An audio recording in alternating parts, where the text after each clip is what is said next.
pare na eh. Nagpindot na ibagat ko. Sige ako, kalaktan. Siyempre talaga balak ko pare. Maak kalaktan. Hanggang lumangay ka. Magbuhat kanya. Napindas-pindas di pala umaak. Napindas-pindas di pala umaak. Sunod nga pinakasaran ng ibagat ko. Nakakamak dito eh, parangan nyo. Pwede kayo na kaninit ni Wa, bagat ko na yun. Napiglaan, pagkapan mo ito yung magamin. Sa bangon. Ising ang bahala kay Toledo ah. Nabardo ako ng alalagan, hinawanak na yung pare. Sige lang ako nang bahala sa kanya, huwag kang mag-alala. Kanadal talagan. Hindi mo naman ako ginising lab, malilita ako sa trabaho. Dapat kanina pa ako ginising eh. Dagat na niya yun eh. Hindi mo pa ako ginising. Hindi mo ako sa trabaho. Ay, alis ka na pala yung kiss ko, Mari. Wala, na lang.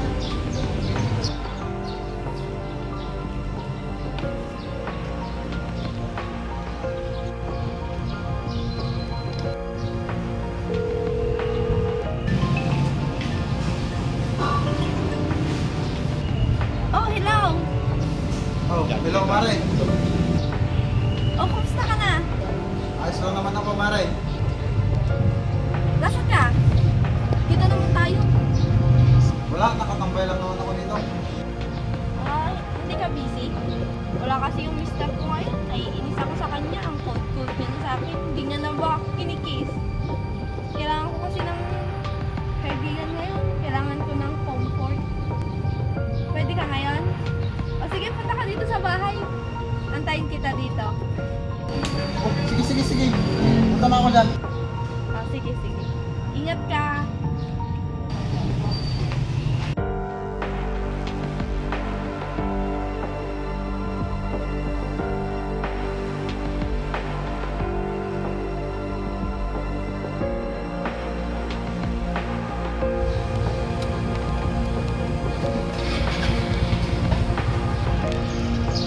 Pare, andyan ka ba? Oh, pare, dito ako. Halika, pasok ka. Yo. Kaya mo na yun. Nandito ka naman ng masera. Oh, init ka. Nainit ka to, pare. Ang init pa dito sa inyo pare.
Hello, ma'am. This is Pusulubyo Police Station. Ano pong pangalan niyo, ma'am? Ako po, Cynthia Aquino. Cynthia Aquino po. Taga saan po kayo, ma'am? District 4. District 4. Ano pong nangyari?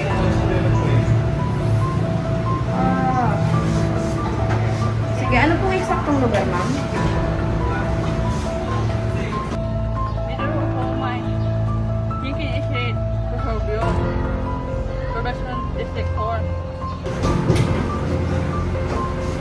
So, ganito na lang po, ma'am.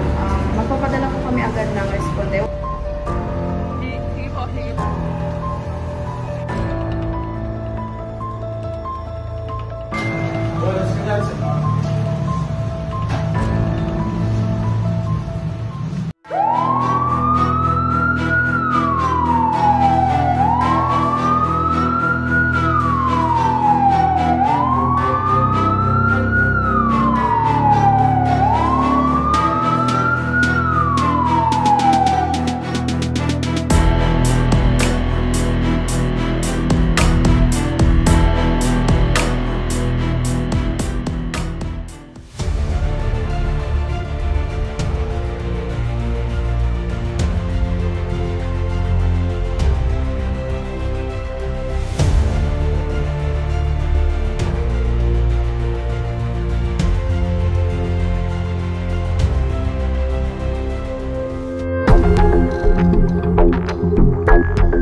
account, sir.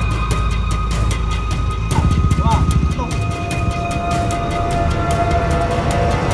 Natin, sir. Ito. Ako si Police Corporal Nicanor Kennedy. Ikaw ay na-arresto namin sa salang pagkatay. Ikaw ay may karapatang manahimik, magsawalang kibo. Ano man ang iyong sabihin ay maaaring gamitin pabor o laban sa iyo sa kahit anumang hukuman sa Pilipinas.